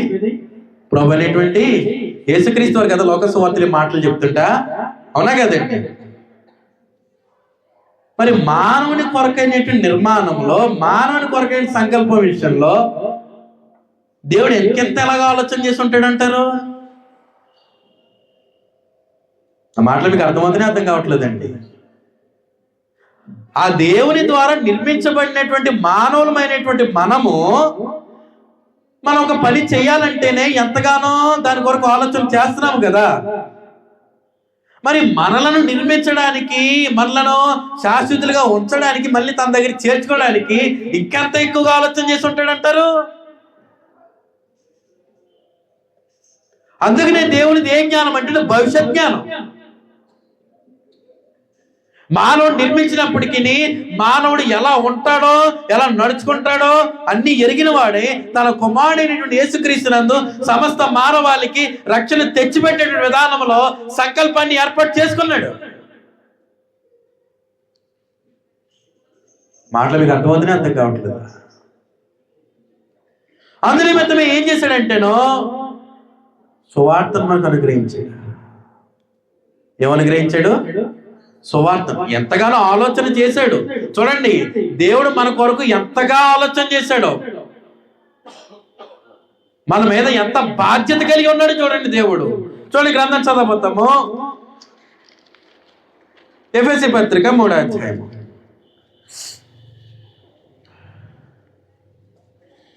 ఎఫెసీ పత్రిక 3వ అధ్యాయం 8 నుంచి 11 వచనాలు మనందరికీ తెలిసినటువంటి లేఖన భాగం అది. ఎఫెసీ పత్రిక 3వ అధ్యాయము 8 నుండి 11 వచనాలు. దేవుడు అనగా ఎవరు? దేవుడు అనగా యేసుక్రీస్తా తండ్రి దేవుడా, లేదంటే యేసుక్రీస్తు దిగొచ్చిన ఆయన? మీరే కన్ఫ్యూజన్లో ఉన్నట్టున్నారు. దేవుడు అనగా తండ్రి అనేటువంటి దేవుడు, అంటే సంకల్పాన్ని ఏర్పాటు చేసినటువంటి తండ్రి అనేటువంటి దేవుడు, అక్షయుడు, అదృశ్యుడు, ఉన్నవాడనని చెప్పాడు ఆ దేవుడు అనమాట. ఈయన దేవుడు మన ప్రభువైన క్రీస్తు యేసునందు చేసిన నిత్య సంకల్పము చొప్పున. ఎప్పుడు సంకల్పం ఎప్పుడు చేశాడని చెప్పుకున్నాము? మాట్లాడండి. అనాదిలో అనగా జగత్తుకు పునాది వేయబడక మునిపే దేవుడు ఎవరు ఎంత చేశాడంటే సంకల్పాన్ని? మాట్లాడండి అమ్మా. ఎవరు ఎందు? ప్రభు అనేటువంటి యేసుక్రీస్తు. అంటే అనాదిలో క్రీస్తున్నాడా? మాట్లాడండి. అనాదిలో క్రీస్తున్నాడా? దేవునితో తండ్రి దేవుడు ఉన్నాడా? ఇద్దరు ఉన్నారు ఒకే చోట. మాట్లాడట్లేదు. ఇద్దరు ఉన్నారా? మరి ఆయన ఇలా ఎందుకు వస్తాడు? అంత అవసరం ఏముంది? తండ్రి అయిన దేవుడు యేసుక్రీస్తులో రావాల్సిన అవసరం ఉంది. ఆయన ఈయనే. తండ్రి అయినటువంటి దేవుడు యేసుక్రీస్తునందు చేసిన నిత్య సంకల్పం ఎప్పుడు? అనాదిలో అనగా జగత్తుకు పునాది వేయబడక మునిపే. ఇది పనిచేయదు. ఆయన ఇలా వచ్చేసాడు. అందుకే ప్రార్థన చేసేటప్పుడు ప్రభు అని వేస్తారు, ఏసయ్య తండ్రి అంటారు, రకరకాలు. కానీ ఇక్కడ ఎంతమంది కనిపిస్తున్నారు? ఇక్కడ దేవుడు మన ప్రభు అయినటువంటి యేసుక్రీస్తునందు అంటే ఎంతమంది కనిపిస్తున్నారు? ఇక్కడ ఇద్దరు చేసిన నిత్య సంకల్పము చొప్పున పరలోకములో ప్రధానులకును అధికారులకును సంఘము ద్వారా తన యొక్క నానా విధమైన జ్ఞానము ఇప్పుడు తెలియబడవలని ఉద్దేశించి శోధింప సఖ్యము కాని క్రీస్తు ఐశ్వర్యమును అన్యజనులలో ప్రకటించుటకును సమస్తమును సృష్టించిన దేవుని యందు పూర్వకాలము నుండి మరుగై ఉన్న ఆ మర్మమును గుర్చిన ఏర్పాటు ఎట్టిదో అందరికి నీ తేటపరచుటకును పరిశుద్ధులందరిలో అత్యల్పుడునైన నాకు ఈ కృప. పూర్వకాలము నుండి అంటే అనాది నుండి అని అర్థం. అర్థమైంది? అర్థం కాలేదు. ఈ పూర్వకాలం అనేటువంటి పదము అనాది నుండి ఎవరి దగ్గర ఉంది? అది క్రీస్తు దగ్గర ఉంది. ఆ మర్మము ఆయన ద్వారా ఏం చేయబడాలి? బయలుపరచబడాలి. ఆయన ద్వారా బయలుపరచబడితేనే అది అపోస్తుల బోధ అవుతుంది. అర్థమైంది? అర్థం కాలేదండి. అప్పుడు దాకా ఎవరికి ఆ బోధ అనేటువంటిది లేదు, ఆ జ్ఞానం ఎవరికి లేదు. అది ఎవరి ద్వారా అనుగ్రహింపబడింది? ప్రభు అయినటువంటి యేసుక్రీస్తు ద్వారా అనుగ్రహింపబడింది. అయితే సంకల్పం ఏంటన్నమాట? సంఘము ద్వారా తన యొక్క నానా విధమైన జ్ఞానం ఇప్పుడు తెలియబడాలి. సంకల్పం ఏంటన్నమాట అండి? మానవుని కొరకైన సంకల్పము అంటే మానవుని రక్షణ కొరకైనటువంటి దేవుని సంకల్పం. కరెక్ట్ పదం ఏంటన్నమాట? మానవుని రక్షణ కొరకైనటువంటి దేవుని సంకల్పం ఏంటంటే సంఘము ద్వారా తన యొక్క నానా విధమైన జ్ఞానం ఇప్పుడు ఏం చేయబడాలి? తెలియబడాలి. అది ఎవరిని అందించాడు? ఎవరి అందించాడండి? ప్రభు అయినటువంటి యేసుక్రీస్తునందు ఉంచాడు. అంటే ఇప్పుడు ఎవరి ద్వారా రక్షణ పొందాలి ప్రతి మానవుడు? ఎవరి ద్వారా? ప్రభు అయినటువంటి యేసుక్రీస్తు ద్వారా మనుషులందరినీ రక్షించాలని ఎవరు సంకల్పించారు? ప్రభు అయినటువంటి యేసుక్రీస్తు ద్వారా మనుషులందరూ రక్షింపబడాలి అని ఎవరు సంకల్పించారు? తండ్రి అయినటువంటి దేవుడు. ఎప్పుడు? అనాదిలో అనగా జగత్తుకు పునాది వేయబడక ముందే సంకల్పించ ప్లాన్ వేసుకుని రెడీగా పెట్టుకున్నాడు. ఇది తప్పక జరగాలి అని. మళ్ళీ అందులో మార్పులు ఉండవు. అందులో ఏముండవన్నమాట అండి? మార్పులు అనేటువంటివి ఉండవు. తండ్రి అయినటువంటి దేవుడు తన కుమారుడైనటువంటి యేసుక్రీస్తు ద్వారా మానవులమైనటువంటి మన కొరకు ఇంత రక్షణ సంకల్పాన్ని ఏర్పాటు చేసి ఉండగా, అర్థమైంది? అర్థం కాలేదు? ఇప్పుడు చెప్పింది అర్థమైంది, అర్థం కాలేదా? సంకల్పం ఎవరిది చెప్పాలి? సంకల్పం ఎవరిది? తండ్రి అయినటువంటి దేవునిది. ఎప్పుడు చేశాడు సంకల్పం? అనాదిలానికి. ఎప్పుడు? జగత్తుకు పునాది వేయబడక మునిపే. ఎవరి కోసం చేశాడు? ఎవరి కోసం? అంటే మనం కదా, మానవులమైన మనం కోసం. చెప్పండి, మానవులమైన మన కోసం. మాకు సంబంధం లేదంటే ఉండకూడదు సమాధానాలు. మానవుల కోసం అంటే వాళ్ళు ఎవరో మానవుల కోసం కాదు, మానవులమైన మన కోసం. ఎవరి కోసం అండి సంకల్పం? మానవులమైన మన కోసం. ఎవరు ఎందుకు చేశాడు? ఏమండి మళ్ళీ అడిగేదా? సంకల్పం ఎవరిది చెప్పాలి గట్టిగా? తండ్రి అయిన దేవుడిది. ఎప్పుడు చేశాడు? అనాది అనగా జగత్తుకు పునాది వేయబడక మునిపే. ఎవరి కోసం? మానవులమైనటువంటి మన కోసం. ఎవరు ఎందుకు చేశాడు? ఏమవ్వాలని? రక్షింపబడాలని. ఏమవ్వాలని? రక్షించబడాలని. మనము ప్రతి మానవుడు దేవుని సంకల్పంలో పాలి భాగస్తుడై రక్షింపబడాలి అని అంటే ఏం చేయాలి? దానికి కూడా దేవుడి సంకల్పాన్ని ఏర్పాటు చేశాడు. మానవుడు రక్షింపబడడానికి దేవునికి సంకల్పంలో గల ఏర్పాటు ఏమిటో తెలుసా? మొట్టమొదటిగా ప్రభు అయినటువంటి యేసు క్రీస్తు యొక్క శిలువ మరణం. మొట్టమొదటిది ఏంటన్నమాట అండి? ప్రభు అయినటువంటి యేసు క్రీస్తు యొక్క శిలువ మరణం. అపోస్తల కార్యం 2:23. స్పీడ్గా తీయాలి, నా టైం దగ్గర పడుతుంది. అంటే 9 అయిపోతుంది, వదిలేస్తాడు అనుకోవద్దు దయచేసి. అలాంటి అత్యాశలు ఏమైనా ఉంటే విసర్జించుకోండి. 2:23.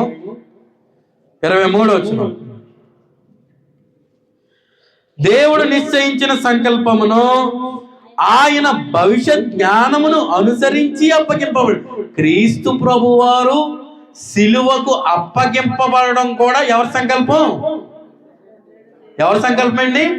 తండ్రి అయినటువంటి దేవుని సంకల్పమును బట్టి ఆ సంకల్పానికి ప్రభు అయినటువంటి యేసుక్రీస్తు వారును సైతము లోబడ్డాడు.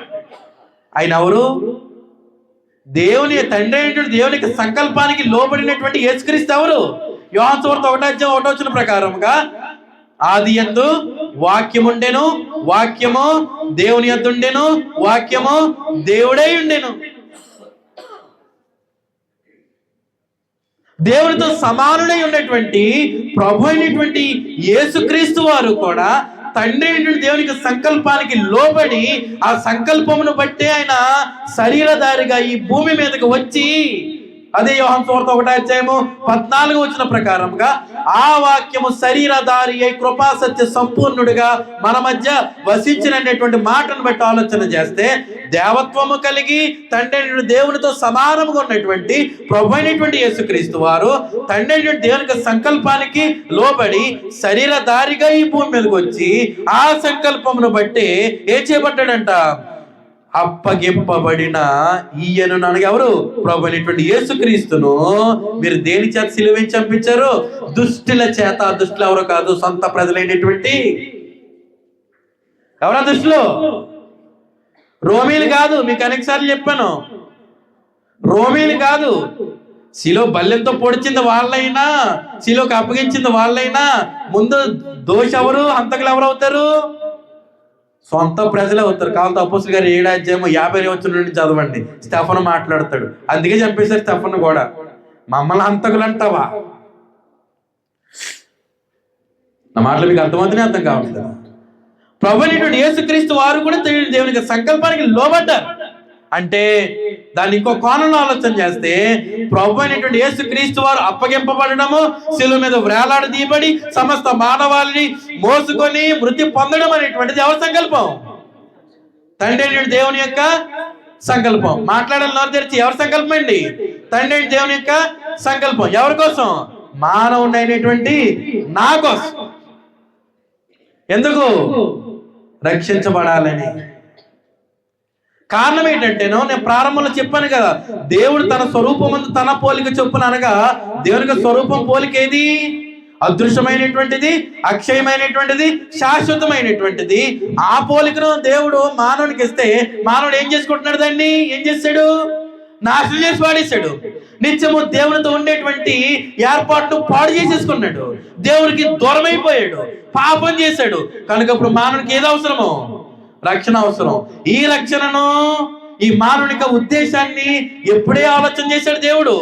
ముందుగానే జాగ్రత్త పడి అనాదిలో ఆలోచన చేసి తన కుమారుడైనటువంటి యేసుక్రీస్తు ద్వారా మనమందరము కూడా రక్షింపబడాలని ఆయన కొరకైనటువంటి సంకల్పం కూడా కలిగిన వాడై ఆయనకు శరీరమును ధరించి భూమి మీద పుట్టడానికి, అలాగే ఆయన సమస్త మానవాళి కొరకు శిలువ మీద అప్పగింపబడి మృతి పొందుటకు ఒక సంకల్పాన్ని దేవుడు ఏర్పాటు చేసేసాడు. అది అర్థం కావట్లేదు. పేతురు రాసిన మొదటి పత్రిక 1వ అధ్యాయము 18వ వచనం. స్పీడ్గా తీయాలండి. పేతురు రాసిన మొదటి పత్రిక 1వ అధ్యాయము 18వ వచనం. పితృపారంపర్యమైన మీ వ్యర్థ ప్రవర్తనను విడిచిపెట్టినట్లుగా వెండి బంగారముల వంటి క్షయ వస్తువుల చేత మీరు విమోచింపబడలేదు గాని అమూల్యమైన రక్తము చేత, అనగా నిర్దోషమును నిష్కలంకమునకు గొర్రె పిల్ల వంటి క్రీస్తు రక్తము చేత విమోచింపబడితేనని మీరు ఎరుగుదురు కదా. ఆయన జగత్తు పునాది వేయబడక మునిపే, చూసుకోండి, పాయింట్ టు బి నోటెడ్, ఎవరైనా సమస్త మానవాళి కొరకు తనకు అమూల్యమైనటువంటి రక్తమును చెల్లించిన ప్రభువైనటువంటి యేసుక్రీస్తు వారి కొరకు మాట్లాడుతూ, ఆయన జగత్తుకు పునాది వేయబడక మునిపే నియమింపబడిను. నియమించింది ఎవరు? మాట్లాడండి, వెనకాల మాట్లాడట్లా. నియమించింది ఎవరు? తండ్రి అయినటువంటి దేవుడు. ఎవరిని నియమించాడు? ప్రభువైనటువంటి యేసుక్రీస్తు వారిని. ఎవరి కోసము? మానవులమైనటువంటి మన రక్షణ కోసం. మానవులమైనటువంటి మన రక్షణ కోసము జగత్తుకు పునాది వేయబడక మునిపే నియమింపబడిను గాని తన్ను మృతులలో నుండి లేపి తనకు మహిమనిచ్చిన దేవుని ఎడల తన ద్వారా విశ్వాసులైన మీ నిమిత్తము. ఇప్పుడు దేవునికి ఎవరి ద్వారా విశ్వాసులు అవ్వాలి? మనం దేవునికి విశ్వాసులము కావాలి అని అంటే ఎవరి ద్వారా? త్రూ జీసస్ క్రైస్ట్, ప్రభువైనటువంటి యేసుక్రీస్తు ద్వారా మాత్రమే. ఎందుకంటే మానవునికి రక్షణ సంకల్పము ఎవరి ద్వారా మాత్రమే ప్రణాళిక చేశాడు? ప్రభువైనటువంటి యేసుక్రీస్తు ద్వారా మాత్రమే ప్రణాళిక చేశాడు. కనుక క్రీస్తునందు ఉన్నటువంటి వారు మాత్రమే దేవుని యందు విశ్వాసం ఉంచగలరు తప్ప క్రీస్తునందు లేని వారు తండ్రి దేవుని యందు ఎప్పటికీ విశ్వాసము ఉంచలేరు. ఆయనను దేవునిగా కనుగొనలేరు. ఆయనతో పాటు శాశ్వతము ఉండలేరు. ఆయనతో అన్యోన్య సహవాసము కలగలేరు. మాటలు అర్థమవుతుందే, అర్థం కావట్లేదా? అంటే ఇప్పుడు దీనిని బట్టి, క్రమాన్ని బట్టి మనం ఆలోచన చేస్తే ప్రభువైనటువంటి యేసుక్రీస్తు ద్వారా తండ్రి దేవునికి మనం ఏం కావాలి? విశ్వాసులము, నమ్మకస్తులము కావాలి. క్రీస్తు ద్వారా తండ్రి దేవునికి మనం ఏం కావాలండి? ఏం కావాలి? విశ్వాసులము కావాలి. కనుక విశ్వాసం దేని వలన వస్తుంది? నా క్రమం మీకు అర్థమవుతుందా? దేని వల్ల విశ్వాసం వస్తుంది? ఏమండి? వినుట వలన. ఎవరిని గురించి వింటే? అది కూడా క్రీస్తుని గురించి. రోమపత్రిక 10:17 వచ్చిన ప్రకారంగా వినుట వలన విశ్వాసం కలుగును. వినుట క్రీస్తును కూర్చిన మాట వలన కలుగును. అందుకని చెప్పేశాడు, క్రీస్తును కూర్చున్న మాట వింటేనే నీకు విశ్వాసం. ఎవరి మీద? నీ కొరకు ప్రాణం అర్పించిన నీ రక్షకుడైనటువంటి యేసుక్రీస్తు వారి మీదనైనను, ఆయనను పంపిన తండ్రి అయినటువంటి దేవుని మీద అయినను క్రీస్తు ద్వారానే వెళ్ళాలి విశ్వాసం. క్రీస్తు ద్వారా కాకుండా నీకు స్థిరమైనటువంటి విశ్వాసము లేదు. ఆ మాటలు మీకు అర్థమవుతున్నాయి, అర్థం కావట్లేదండి? అర్థమవుతుందా? కొరింథీయులకు రాసిన మొదటి పత్రిక 1వ అధ్యాయం 21వ వచనం. కొరింథీయులకు రాసిన మొదటి పత్రిక 1వ అధ్యాయం 21వ వచనం.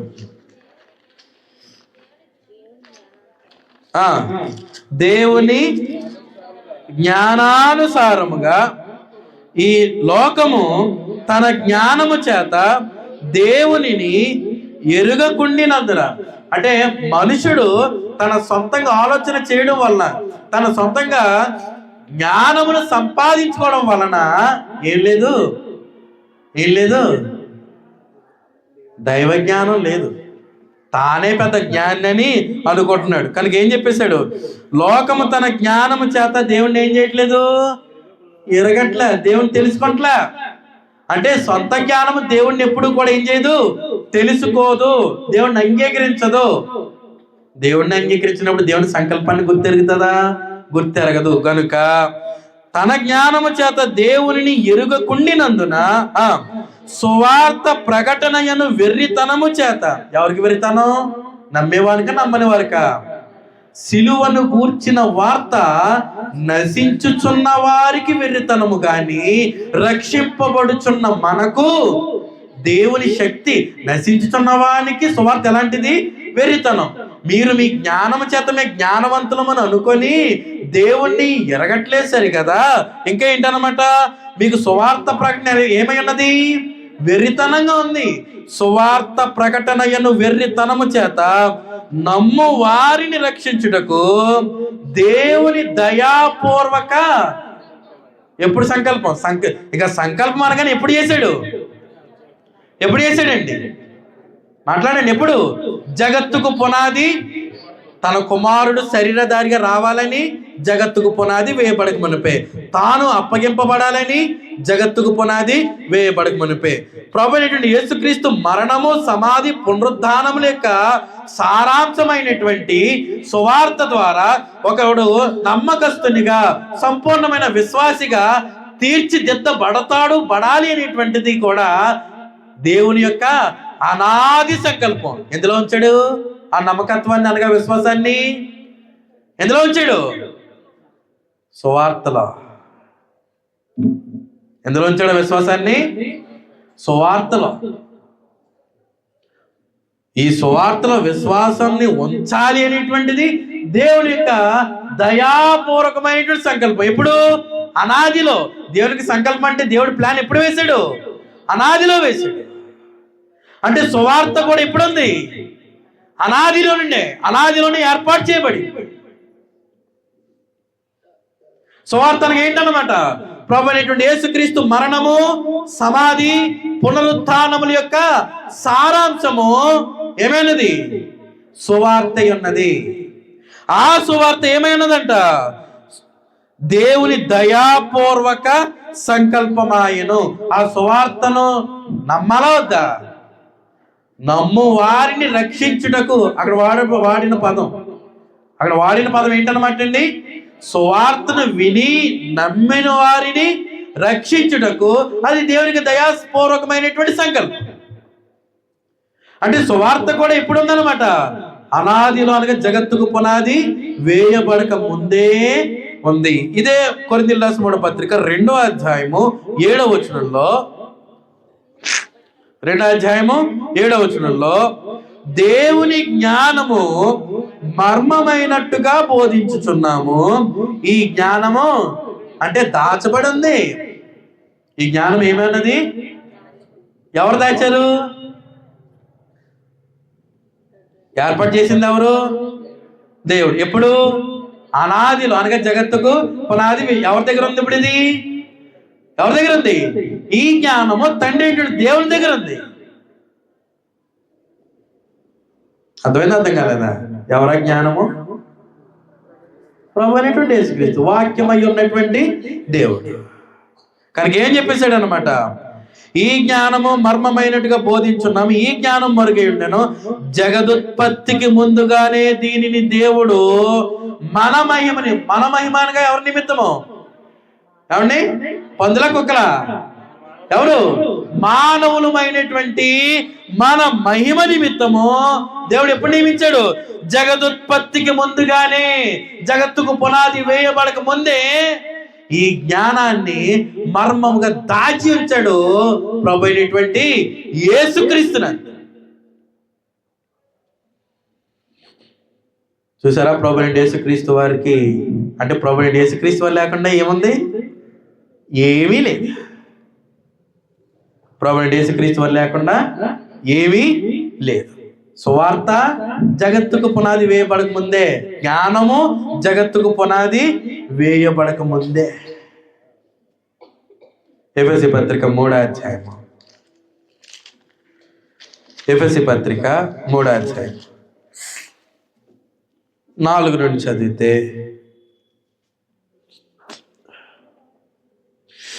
మీరు దానిని చదివిన ఎడల దానిని బట్టి ఆ క్రీస్తు మర్మమును గురించి, చూసారా, ఆ జ్ఞానము మర్మమై ఉండేనని మాట్లాడాడు కదా. అక్కడ కొరింథీయులకు రాసిన మొదటి పత్రిక 2:7 ఆ జ్ఞానం మరుగై ఉండేనంటే మర్మంగా దాచబడి ఉంది. ఆ జ్ఞానం ఎవరిదంట? ఇక్కడ ఏమని మాట్లాడాడు? క్రీస్తు మర్మమును గూర్చి. అర్థమైందా? అర్థం కాలేదా? ఎవరిది? క్రీస్తు మర్మం. ఎవరు ఏది ఉంది? క్రీస్తునందు ఉంది. ఉంచిన వాడు ఎవరు? తండ్రి అయినటువంటి దేవుడు. ఎప్పుడు?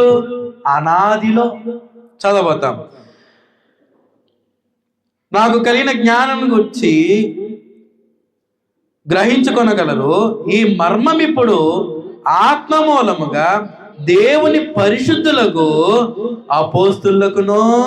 క్రీస్తు దగ్గర నుండి ఎక్కడికి వచ్చింది? మాట్లాడాలి. క్రీస్తు దగ్గర నుండి ఎక్కడికి వచ్చింది? ఇప్పుడు అది నా క్రమం అర్థమవుతుందా?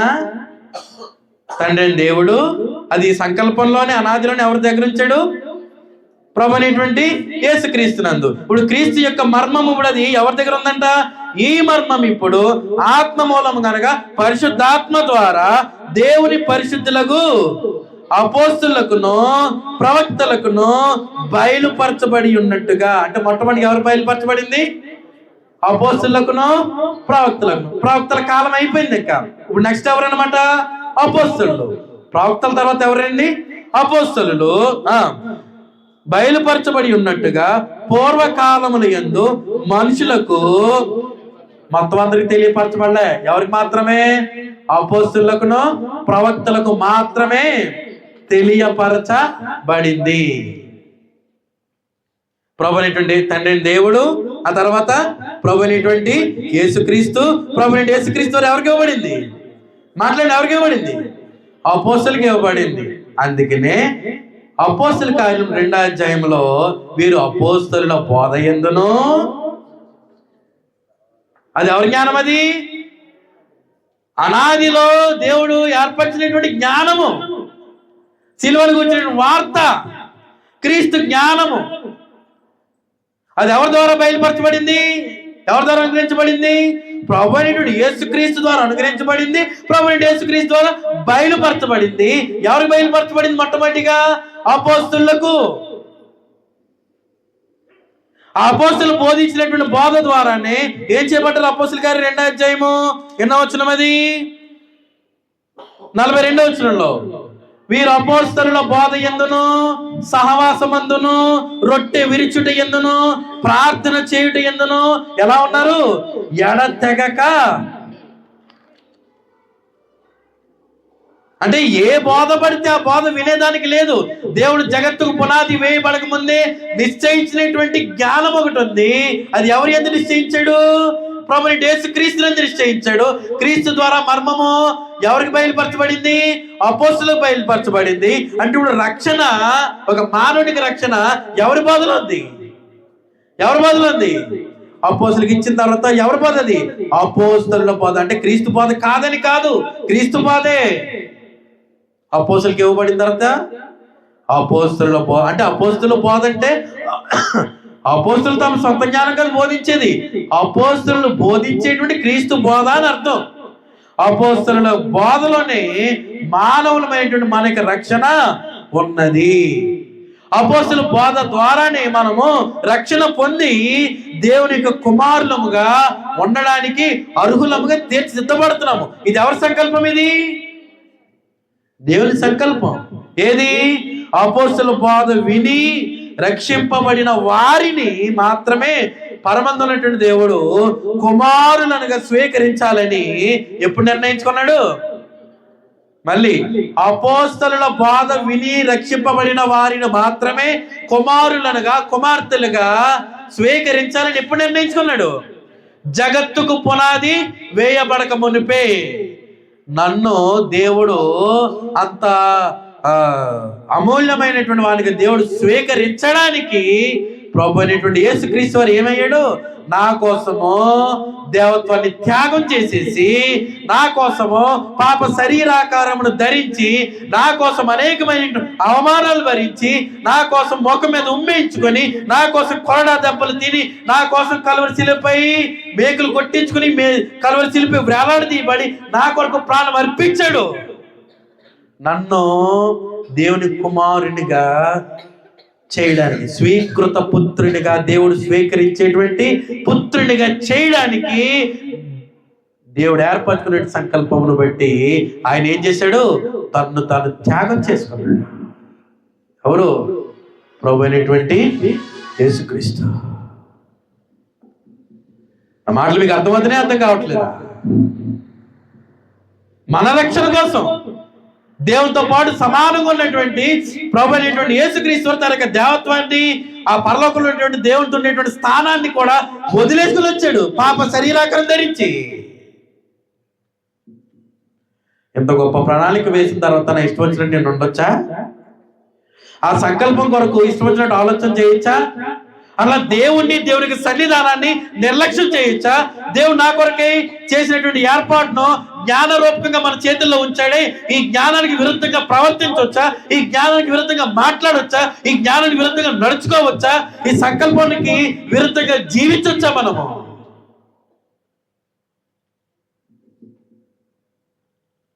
ఎంత జ్ఞానం విన్నా లోక సంబంధమైన ఆలోచనలు తప్పట్లా. ఎంత జ్ఞానం విన్నా అది దేవునికి సంకల్పంలోని దేవుడు సంకల్పించినదని మర్చిపోయి ఇష్టం వచ్చిన ప్రవర్తన తప్పట్లేదు, ఇష్టం వచ్చిన నడవడిక తప్పట్లేదు, ఇష్టం వచ్చినటువంటి విధానంలో పాడు తప్పట్లా. దేవుడేమో తన యొక్క జ్ఞానం ఇంత క్రమమైనటువంటి విధానంలో ప్రతి మానవుడికి చేరాలి. అదే క్రమంలో దేవుడు సంకల్పించాడంటే సంకల్పాన్ని మార్చొచ్చా?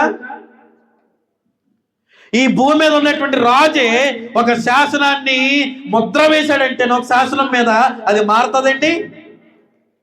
ఎస్తేరు గ్రంథంలో రాజు యొక్క ఉంగరం తీసుకొని స్టాంప్ వేసి ఇశ్రాయేలీయులందరినీ చంపేటువంటి, యూదావారిని అందరినీ చంపేటువంటి ఒక తప్పుడు తాకీదు వ్రాయిస్తే ఎస్తేరు అంతా నలిగిపోయింది. అవునా కదండి? దాన్ని మార్చడానికి మళ్ళీ ఒక్కసారి స్టాంప్ వేసిన తర్వాత మారడానికి అవకాశం ఉంటుందా? కానీ దేవుడు అక్కడ పరిస్థితిని మార్చేశాడు. దేవుడు మార్చాడు. అక్కడ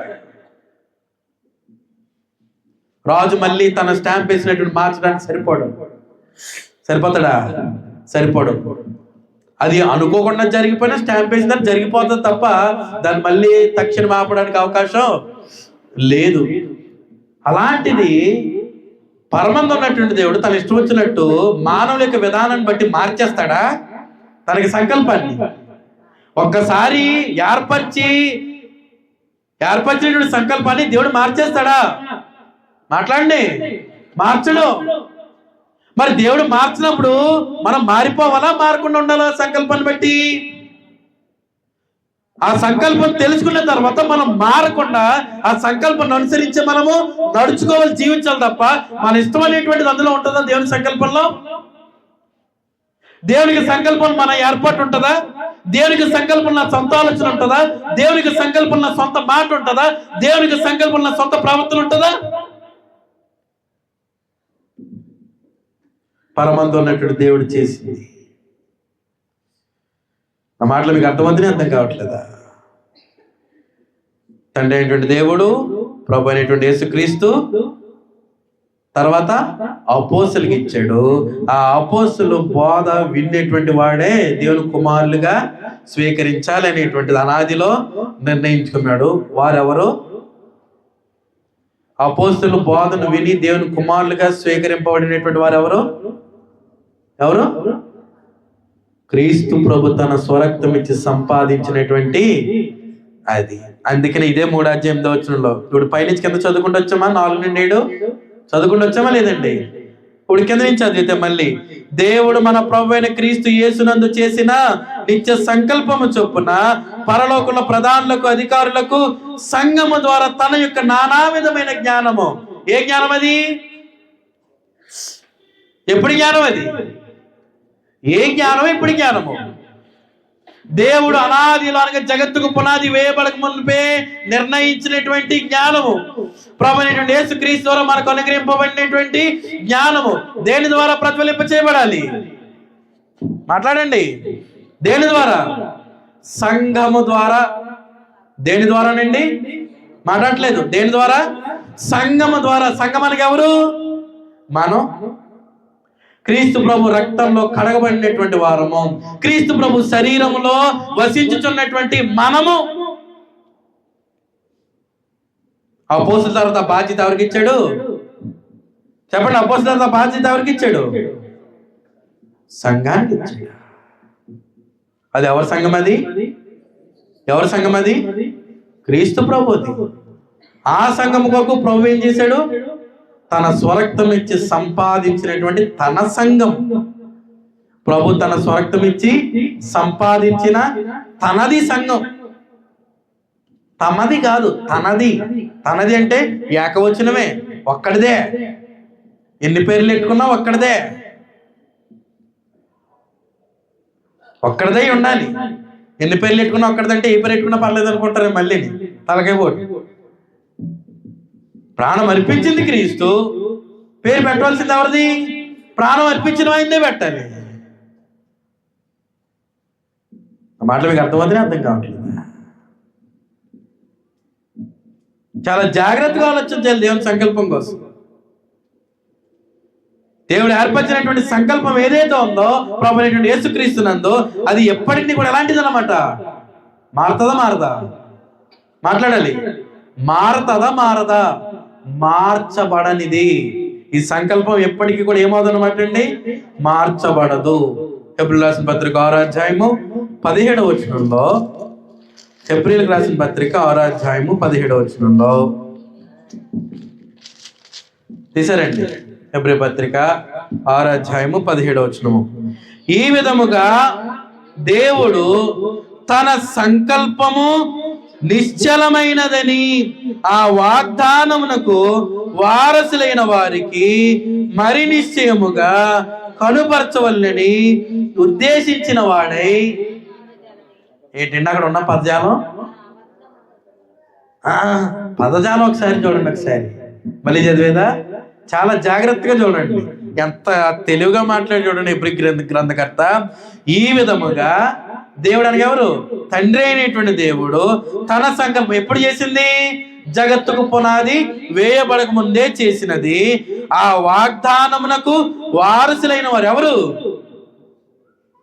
ఆ వాగ్దానమునకు వారసులైన వారికి మరి నిశ్చయముగా కనుపరచవలెనని ఉద్దేశించిన వాడే తాను అబద్ధమాడజాలని నిశ్చలమైన రెండు సంగతులను బట్టి మన ఎదుట ఉంచబడిన నిరీక్షణను చేపట్టుటకు శరణాగతులమైన మనకు బలమైన ధైర్యం కలుగునట్లు ప్రమాణము చేసి వాగ్దానమును ఎప్పుడు చేశాడు వాగ్దానం? ఈ దృఢమైన వాగ్దానం ఎప్పుడు? జగత్తుకు పునాది వేయబడక ముందే. ఎవరికి? ఆ వాగ్దానములకు వారసులైన వారికి.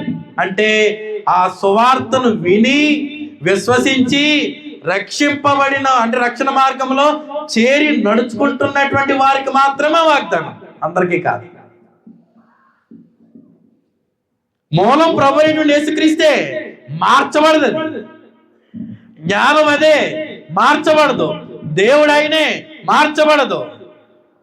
రక్షణ విధానం ఇదే, మార్చబడదు. ఈ సంఘమైనా సరే సంకల్పం ప్రకారంగా, జ్ఞానం ప్రకారంగా నడుచుకోకపోతే, క్రీస్తు ప్రభు సంఘమైనా సరే దేవుడు కుమారులుగా స్వీకరించబడదు. మాటలు అర్థమవుతుంది? అర్థం కావట్లేదు. కనుక ఈ దేవుని యొక్క సంకల్పము అనాదిలో ఏదైతే నిర్ణయించాడో ఇప్పటికీ కూడా అదే జరుగుతుంది తప్ప ఈ సంకల్పానికి మార్పు అనేటువంటిది ఉందా లేదా? లేదు. అందునిమిత్తం ఇక్కడ ఏమని మాట్లాడేశాడంటే హెబ్రీ పత్రిక 2వ అధ్యాయం 14వ వచనంలో, నేను దగ్గర పడ్డాను, వదిలేస్తాను ఇంకా. కాబట్టి ఆ పిల్లలు రక్త మాంసములు గలవారైనందున ఆ ప్రకారమే మరణము యొక్క బలము గలవాని అనగా అపవాదిని మరణము ద్వారా నశింప చేయుటకును జీవిత కాలమంతయు మరణ భయము చేత దాస్యమునకు లోబడిన వారిని విడిపించుటకును ఆయన కూడా రక్త మాంసములలో పాలివాడైన ఎవరి సంకల్పం? అది తండ్రి దేవుని సంకల్పం. ఎవరి రక్షణ కోసం? మానవులమైన మన రక్షణ కోసం. ఎప్పుడు సంకల్పించాడు? జగత్తుకు పునాది వేయబడక ముందే. సువార్త ఎప్పుడు సంకల్పించాడు? జగత్తుకు పునాది వేయబడక ముందే. అపోస్తులు ఎప్పుడు సంకల్పించాడు? జగత్తుకు పునాది వేయబడక ముందే. సంఘాన్ని ఎప్పుడు సంకల్పించాడు? జగత్తుకు పునాది వేయబడక ముందే. రక్షణ జగత్తుకు పునాది వేయబడక ముందే. నిత్యత్వం జగత్తుకు పునాది వేయబడక ముందే. నేను ప్రియమైన దేవుని కుమారుడిగా కుమార్తెగా ఉండాలనేటువంటి ఏర్పాటు జగత్తుకు పునాది. సంకల్పానికి ఎంత బలం ఉందో చూసారా? ప్రభువే ఆ సంకల్పానికి లోబడి తన్ను తాను అప్పగించుకున్నాడంటే అర్థం కావట్లే. ప్రభువు కంటే ప్రభులు అన్నట్టుగా బ్రతికేస్తున్నారు ఈ భూమి మీద. ప్రభు చేసినటువంటి త్యాగం ఎంతో గొప్పది. ఆయన లేకపోతే మనకి సంకల్పం కానీ ఈ రక్షణ కానీ ఈ సువార్త కానీ మనకి లేదు. సంఘం ఉందా? లేదు. నిత్యత్వం ఉందా? ఏదీ లేదు. క్రీస్తుని బట్టి దేవునికి ఏమవుతున్నాం? ప్రియ కుమారులముగా కుమార్తెలముగా తీర్చిదిద్దబడుతున్నాం తప్ప క్రీస్తు లేకపోతే. అంత గొప్ప భాగ్యాన్ని ప్రభు అయినటువంటి యేసుక్రీస్తునందు ఉంచాడు. అనాదిలోనే జగత్తుకు పునాది వేయబడక ముందే క్రీస్తులో ఉంచడం ఉంచలేదండి.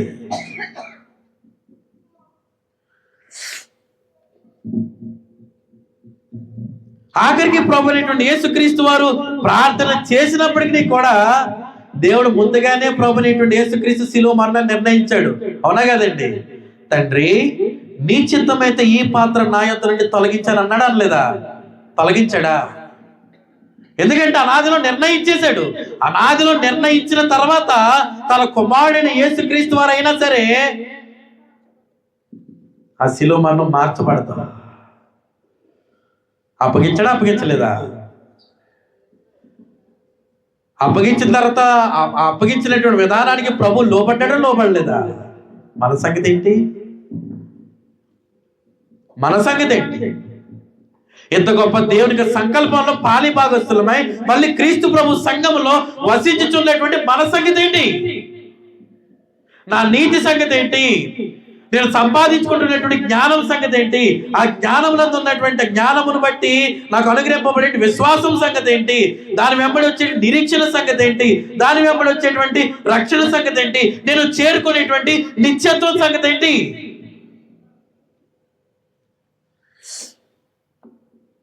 క్రీస్తు ప్రభు సంఘంలో ఉన్నానంటే ఎవరి శరీరంలో ఉన్నాను?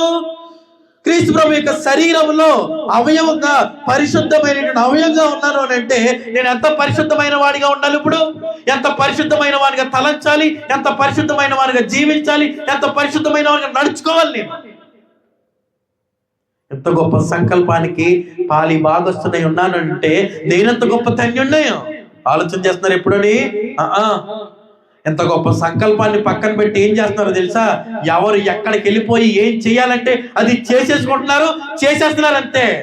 దేవుని యొక్క వాక్యానికి, దేవుని యొక్క నియమానికి, ఈ క్రైస్తవ్యానికి విరుద్ధంగా చేస్తున్నారు అనేకులు. సహోదరులే చాలా దారుణం. ఈ సంకల్పం యొక్క విలువను మనము తప్పకుండా మనం ఏం చేయాలన్నమాట అండి? గుర్తించాలి. ఇప్పుడు సజీవులుగా నిలిచుండి క్రీస్తు ప్రభు సంఘంలో వసించున్నటువంటి మనము అనాదిలో అనగా జగత్తుకు పునాది వేయబడక మునిపే దేవుడు నిర్ణయించినటువంటి సంకల్పంలో ఉన్నామో లేదో ఏం చేసుకోవాలి? చూసుకోవాలి. వాక్యం అనేటువంటి అర్థంలో ఇందులో ఉన్నానా లేదా?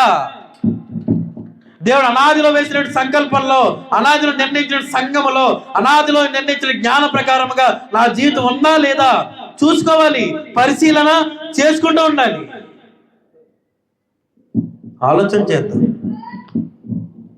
నిర్లక్ష్యతతో దేవునికి సంకల్పం విషయంలో అర్థమైందా? అర్థం కాలేదా?